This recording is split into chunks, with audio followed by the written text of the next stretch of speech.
السلام عليكم ورحمة الله وبركاته. سو دواada shabakada Caalin Technology iyo page-kana ku leenahay Facebook-ga ee Shaafici Axmed Caalin. Casharkan maanta idahay waa cashar aad iyo aad u muhiim ah oo ku saabsan qaabka computer-ka application-ada u baahan tahay looga xidho. Aan u baahnayn in la soo kiciyo looga xidho. Casharkani waxa uu inta badan u khuseeyaa application-iska computer ku jira. iminka halkan hadaan tago application walba waan soo kicin karaa kanaan tusaale kale calculator baa halkan yaalla waan ku dhufan karaa oo soo kacaya hadda ayo kale waxa yaalla halkan magnifier uu soo kacaya marka casharkan waxaa ka warramayaa application-iska qaar kamid ah sida loo xidhaa oo iminka oo kale casharkan waxa weeye inta badan wuxuu khuseynayaa security weeye horta inta badan shirkaduhu waxay sameeyaan users iyo administrative la kala yahay qofka adminka ay administratorka ay wuxuu sameynayaa userska shirkadda ka shaqeynaya inuu ka mamnuuco inay programmo kala isticmaalaan database shirkadda ku shaqeysa mooyaan ay ka isticmaalaan marka inta badan lama oran karo shirkaddu shaqaalaha u shaqeyn lama oran karo waxaad sameysaan programka waa la idinka saaraya computerka laga remove gareynaya maalin kasta program lama saari karo laakiin programka lagu sameeyo executable file-ka ayuunbaa la xanibaa file-ka soo kiciya programka ayaa laga dhigaa ayaa la xanibaa oo la is hortaagaa marka userskaasi awood uma yeelanayaan inay mar daba access gareeyaan application-ka ay doonayaan inkoo kale calculator buu tusaale qofka application kusoo shubtay waaba calculator oo kale click siiyo iminka calculator soo kacay laakiin waxaan doonayaa userska maadaama iminka anigu aan admin ahay oo iminka haddaan halkan tagno users haddaan code ku qoro inta idhaahdo haddii qaybta userska iminka anigu aniga right-ka haddaan idhaahdo aan idhaahdo properties ayaan member of administrative administratorska maadaama aan kamid ahay haddaan iminka Caalin Technology right click idhaahdo ayna properties member of isaguna waa user ka anigoo ah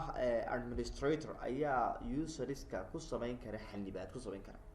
laakiin admin laftirkiisa wuu hortaagaa waan arki doonaa iyada laftirkeeda casharkan ku arki doonaa laakiin imka userskan doonaa inaan applicationada aynaan u baahnayn inaan access garano isticmaal ayaan u baahan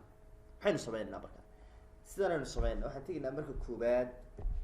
halka waxaan ku qoraynaa mmc enter baan leh halena yes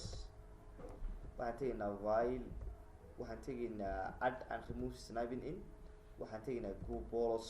waxaan leenahay add waxaan leenahay browse waxaan leenahay users halkan waxaan ka dooraneynaa Caalin Technology waan ku xidhi karnaa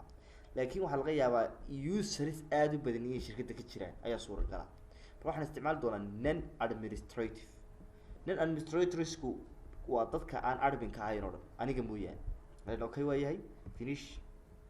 okay saa markaan idhaahdo halkan daaqad baa inoo soo furantay weli waxa maynaan samayn imika wax kale soo socdo local computerka inaan computer loo kala dooranay oo administrator yani halkan iminka haddaan dib ugu yar noqdo ani yar dib u noqdo waxaan tegnay halkan snip waxaan tegnay group policy waxaan ku dhuftay add waxaan ku dhuftay browse haddaan halkan dib u noqdo waxa weeye halkani this computer iyo other computer waa haddii uu jiro meeshanadu intuu jiro marka this computer baan doortay userskan sii doortay in administratorkan doortay idin okay baan sidaa markaan idhaahdo waxaan tegaynaa halkan ay ku taalo administrative template baan ishaasaan furaya waxaan tegaynaa halkan ay ku taalo systemka halkan u hooseysaa iminka halkan standard baan ka dhigayaa si waxaa lagu soo wareego deedna halkan iminka laba option baad bartan ku aragtaan aniga halkan ka durkiyo labada option halkan waxa weeyaan don't run specific Windows applications iyo run only specific application Windows application labadan qodob wax kale waxa weeyaan inaad taado application ka soo qura ayuu qofkaas isticmaali karaa mana ay tahay application ka soo qura ayaa qofkan ka mamnuuc bal waxaan isticmaali doonaa don't run specific application Windows bal application qura ka mamnuuci doonaa ku dhufo waxaan leenahay enable waa not configured waxaan leenahay enable ka dhig waxaan leenahay show halkaasna hadda way gelinaya kan ka mamnuucay sidee loo gelinaya imika kale waxaan doonaynaa application halkan ku haysto waxa kamid ah calculator markaan doonaa ka mamnuuco waan ogaadaa executable file-kiisa ma hayna calculator qoriyo waxaan leenahay right click waxaan leenahay properties waxaan tegayaa halkan hadda daata targetka halka intaas soo koobiyeyso ama akhrisaba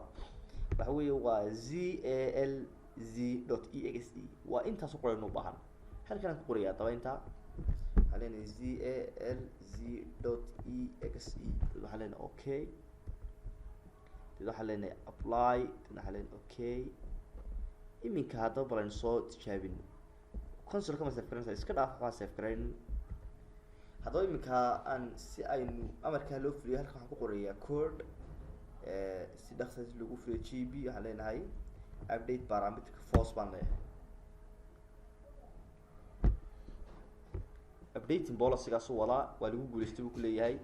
haddaba bal iminka aynu loo garayn waxaan tegaynaa halkan waxaan leenahay log off baan leeyahay kasoo baxkan caalinta nooljuwankan waan gelayaa passwordkiis baan gelinayaa gudahaan u galay bal calculator soo kicino raan tegayaa calculator waa click haddana qofta bal iminka waan in kamaan akhrino restriction baa saaran xanibaad this operation has been considered due to restriction in effect on this computer please contact your system administrator waxaad la xidhiidhaa buu ku leeyahay qofkan adminka ku la xidhiidh operationkan computerkan waxa lagu sameeyay maxay applicationkan waxa lagu sameeyay maxay in la hakiyay oo la xanibay in lagu sameeyay marka application kasta sidaas loo xanibaa shirkadda kale waxay sameyn kartaa iminka keen soo arkaynay aha maxay in qofka qayb kamida la yiraahdo application kaas oo qulu isticmaali kara dadna wixii kala dhan meesha laga saaro marka database ka shirkadda ay ku shaqeynayso talaan kala tahay front end iyo back end ay kala shaqeyso SQL iyo ku shaqeynayso C# oo kale ay ku shaqeynayso ay ku taa SQL oo qoraal kan garan kara application kale yaqaan waxa filaya casharkaasi inuu yahay cashar aad iyo aad muhiim ah waa mahadsantihiin wassalaamu calaykum waraxmatullaahi wabarakaatuh